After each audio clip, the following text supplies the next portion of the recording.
अऊज़ु बिल्लाहि मिनश्शैतानिर्रजीम बिस्मिल्लाहिर्रहमानिर्रहीम अल्लाहुम्मा सल्लि अला मुहम्मद व आले मुहम्मद। अमीरुल मुमिनीन अली इब्न अबी तालिब अलैहिस्सलातु वस्सलाम फरमाते हैं, चुनांचे अल्लाह सुब्हाना का इरशाद है कि वो लोग ये ख्याल करते हैं कि हम जो मालो औलाद से इन्हें सहारा देते हैं तो हम इनके साथ भलाइयाँ करने में सरगर्म हैं, मगर जो असल वाक़या है उसे ये लोग समझते नहीं। इसी तरह वाक़या ये है कि अल्लाह अपने उन बंदों का जो बजाय ख़ुद अपनी बड़ाई का घमंड रखते हैं इम्तिहान लेता है, अपने उन दोस्तों के ज़रिया से जो उनकी नज़रों में आजिज़ व बेबस हैं। चुनांचा उनकी मिसाल कमज़ोर व बेबस थे। ये है कि मूसा अलैहिस्सलाम अपने भाई हारून अलैहिस्सलाम को साथ लेकर इस हालत में फ़िरौन के पास आए कि उनके जिस्म पर ऊनी कुर्ते और हाथों में लाठियाँ थीं, और उससे ये कौलो करार किया कि अगर वो इस्लाम कबूल कर ले तो उसका मुल्क भी बाकी रहेगा और उसकी इज़्ज़त भी बरकरार रहेगी।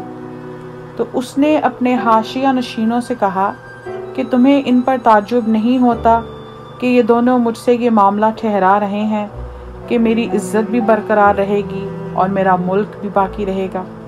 और जिस फटे हाल और जलील सूरत में ये हैं तुम देख ही रहे हो। अगर इनमें इतना ही दमख़म था तो फिर इनके हाथों में सोने के कंगन क्यों नहीं पड़े हुए। मैं ये इसलिए कि वो सोने को और इसकी जमा आवरी को बड़ी चीज़ समझता था और बालों के कपड़ों को हकारत की नज़र से देखता था। अगर खुदावंद आलम ये चाहता कि जिस वक्त उसने नबियों को मबऊस किया तो उनके लिए सोने के ख़जानों और खालिस तला के कानों के मुंह खोल देता और बागों की कश्तज़ारों को उनके लिए मुहैया कर देता और फ़िज़ा के परिंदों और ज़मीन के सहराई जानवरों को उनके हमरा कर देता तो कर सकता था। और अगर ऐसा करता तो फिर आजमाइश ख़त्म, जज़ा सज़ा बेकार और आसमानी ख़बरें अकारत हो जाती और आजमाइश में पढ़ने वालों का अजर इस तरह के मानने वालों के लिए ज़रूरी ना रहता, और ना ऐसे ईमान लाने वाले नेक करदारों की जज़ा के मुस्तहिक रहते,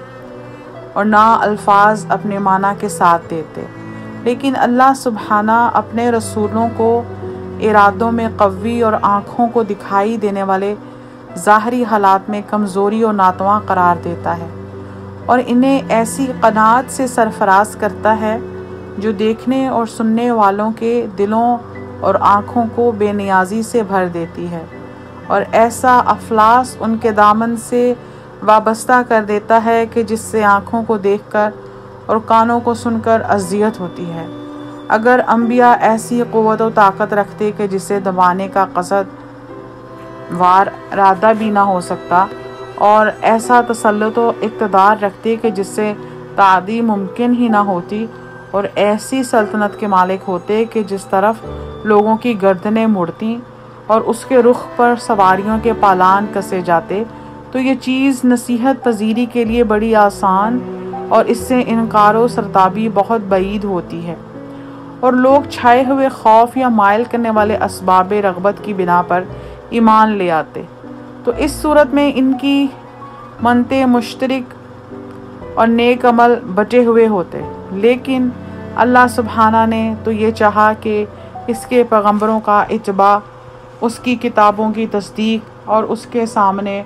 फ़रोतनी, उसके अहकाम की फरमा बरदारी और उसकी इताअत, ये सब चीज़ें इसी के लिए मखसूस हों और इनमें कोई दूसरा शायबा तक ना हो। और जितनी आजमाइश कड़ी होगी इतना ही अजर व सवाब ज़्यादा होगा। तुम देखते नहीं कि अल्लाह सुब्हाना ने आदम अलैहिस्सलाम से लेकर इस जहां के आखिर तक के अगले पिछलों को ऐसे पत्थरों से आजमाया है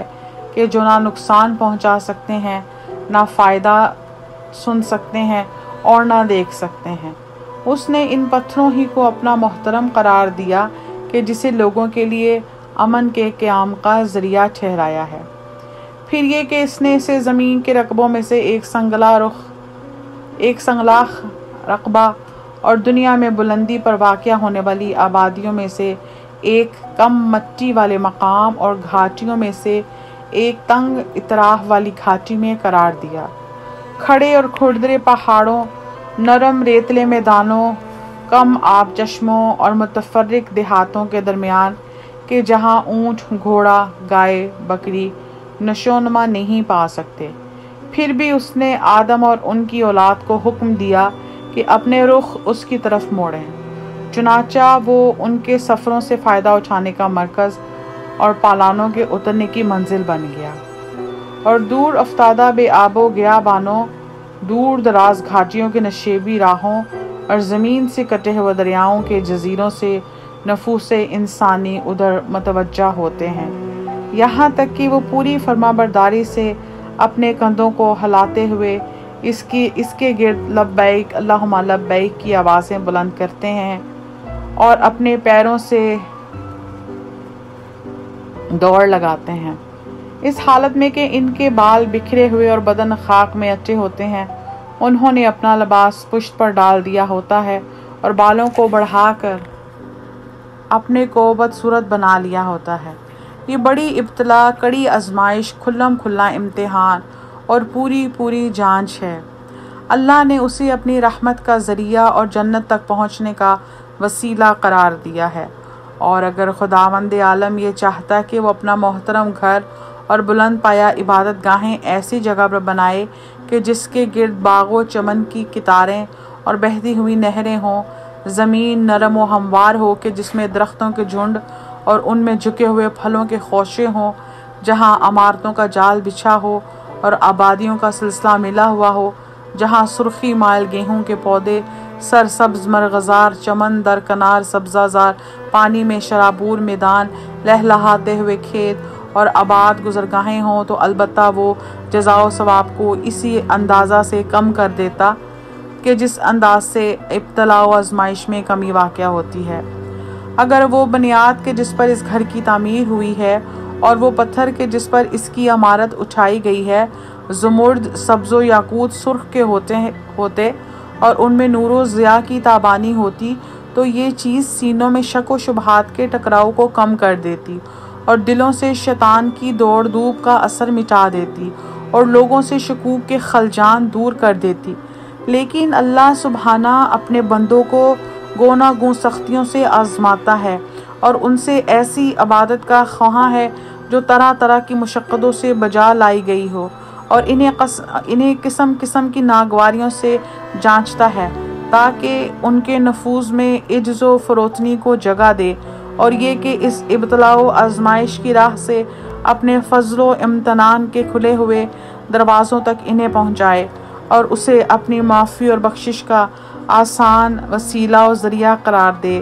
دنیا میں سرکشی کی پاداش اور آخرت میں ظلم کی گرانباری کے عذاب اور غرور و نخوت کے برے انجام کے خیال سے اللہ کا خوف کھاؤ، کیونکہ یہ سرکشی، ظلم اور غرور و تکبر شیطان کا بہت بڑا جال اور بہت بڑا ہتھ کنڈا ہے۔ اللہم صلی علی محمد وآل محمد وعجل فرجہم۔